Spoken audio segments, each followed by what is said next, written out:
ultimately encouraged by what I saw. And I realized the haters were out howling all over the internet last night. See, I told you so. Yeah.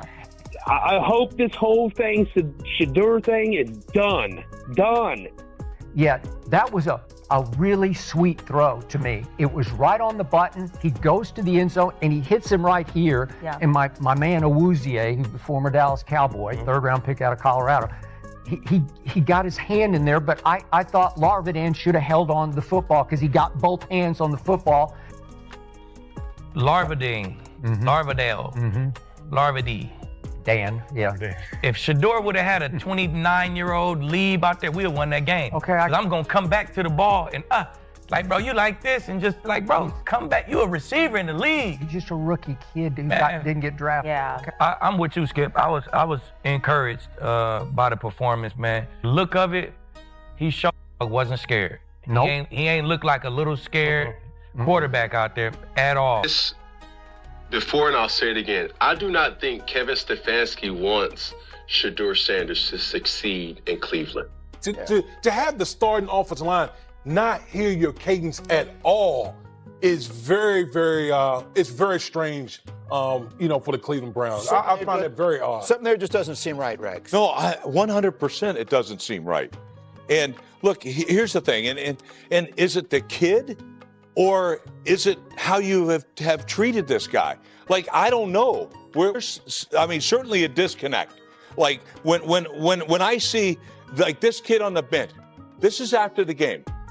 Number one, it's not the 7th game of the World Series. You lost a game that nobody cared. Rex Ryan ought to be more aware of this. Anyone with any kind of knowledge, it was not merely a game, not just to Shedeur Sanders, but also to his supporters, detractors, and everyone in between.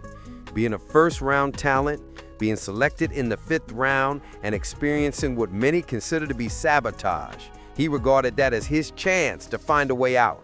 He is aware that the story is entirely different, as I mentioned in my previous video. Yeah, that was a really sweet throw to me. It was right on the button. He goes to the end zone and he hits him right here. Yeah. And my man Awuzie, who's the former Dallas Cowboy, third round pick out of Colorado, he got his hand in there, but I thought Larvidan should have held on to the football because he got both hands on the football.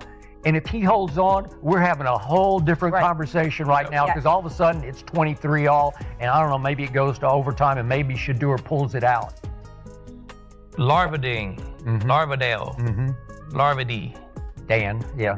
If Shedeur would have had a 29-year-old Lieb out there, we'd have won that game. Okay, Because I'm going to come back to the ball and, like, bro, you like this? And just like, bro, come back. You a receiver in the league. He's just a rookie kid who didn't get drafted. Yeah. Okay.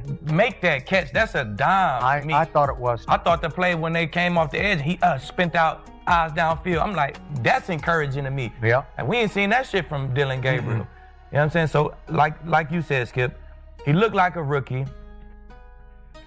I really couldn't tell he ain't never take a rep with none of the ones. Like, I didn't know that shit until after the game when he said it. Like, it ain't like he got in there, even 4th and 16, it ain't like I was like, bro, this shit track. It looked like he had hella pressure on him. You look like a rookie, but it just wasn't garbagely scared to me. You know what I'm saying? No, that's a good point. And that's what Dylan looked like to me. You just look scared. Like you just look afraid out there to me. Yeah. That was undoubtedly one of my lessons learned as well. And if you saw him play at both Jackson State and Colorado, you would know that you would prefer to have the ball in those situations. The story would have been entirely different if he had had a receiver back there who was fighting for the ball and was going to come back and fight for the ball, especially in the crucial time. In all honesty, that ought to have been pass interference. They missed 2 calls. In addition to missing the last pass interference call, they also missed the hands to the helmet call. Shedeur Sanders, who most likely ought to have been a roughing the passer, was struck in the helmet. At 15 yards, that ought to have been an automatic first down. He was so engaged in a number of conflicts, and many people's reactions in the sports world are similar to mine, as we were many. You know what? Listen, you're the QB too. Shouldn't you have reps? Correct me if I'm wrong. Listen, We watched a lot of quarterback play over the years. We've seen people inept. We understand limited skill level and stuff like that. What's rare to see is a quarterback that looked grossly ill prepared to be on the football field. I'm talking about schematically. Really, you complete the first couple of passes, and then after that, you can't find anybody. It made no sense to me. I found it to be very, very suspicious. That's not to big up Shedeur Sanders by any way. All right, he's got a lot to prove, but also what alarmed me is that you're Kevin Stefanski, and you know that Dylan Gabriel is in concussion protocol, and you automatically declare him as the starter next week. Why would you do that? You know, he said he'd be there next week. He's our guy. That's what he said after the game. Why? You don't know if he's going to be available. You don't know. So why would you say that? It just seemed very eerily suspicious to me. I didn't like what I saw. Yeah. I've said this before and I'll say it again. I do not think Kevin Stefanski wants Shedeur Sanders to succeed in Cleveland. The reason being is, don't tell me what he said. Don't tell me what he's saying. I'm going off of actions. All right, let's go off actions.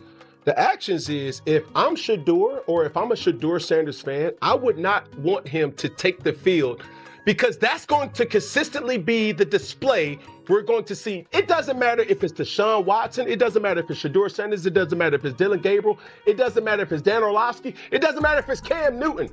You need help in Cleveland. When you have a quarterback that's still making $46 million on your roster and he's not healthy, that impacts the talent that's around him. They are not a good team.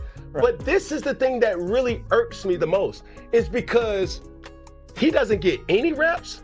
Circa 2015, circa when Cam Newton was the MVP, circa when, hey, my backup for majority of my career was probably the biggest blessing of my career, to have a veteran in Derek Anderson.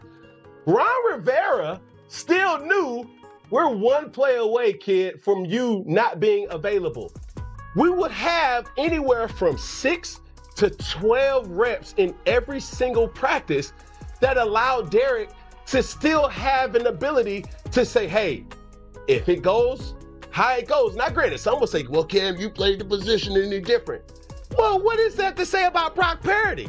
Well, what is that to say about any other quarterback that's here? You plan for the what-ifs in this league. You don't know if you're going to have your quarterback. What about Joe Burrow? So for him to not have any reps, for him to have this to be his first time that he's taking first-team reps where individuals don't even know your snap count or your cadence, that is like, no, bro, what are we doing here? Like, I'm with Cam. I think it's odd. The only thing is, I don't think Kevin Stefanski's got this ulterior motive of not wanting to see Shedeur have success. He might have gone about this differently and probably should have given him more reps, but it would be odd to me that Kevin Stefanski would have this ulterior motive for Shedeur not to do well. I'm questioning that now only because he's a coach of the year, Tom Coach of the Year. Yeah. He knows what he's doing on the NFL level. I find it odd that this kind of mistake is being made with Shedeur Sanders. I'm very suspicious about it because Kevin Stefanski is a knowledgeable football-minded and accomplished head coach. Last word here, Cam. Hurry up. Go ahead. So I'll ask you this question. When Joe Flacco was there, did Dylan Gabriel get any first-team reps? Thank you. I can't answer. As I mentioned before, several others witnessed the same thing that we did. People won't start abandoning Shedeur until the Cleveland Browns toss him out there unprepared in multiple games. Hopefully next week he gets the start.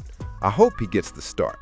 With Dylan Gabriel under concussion protocol, he should be able to earn most, if not all, of the first-team reps. Hopefully he will be able to play against the Raiders and earn most of the reps. Tom Brady, good old guy. Tom Brady, his former mentor, failed to draft him 8 times. They failed to draft Shedeur despite having 8 chances to do so. However, these are my opinions. As you typically do, make sure you guys continue the conversation down below. Additionally, please click the like button for me if you haven't already.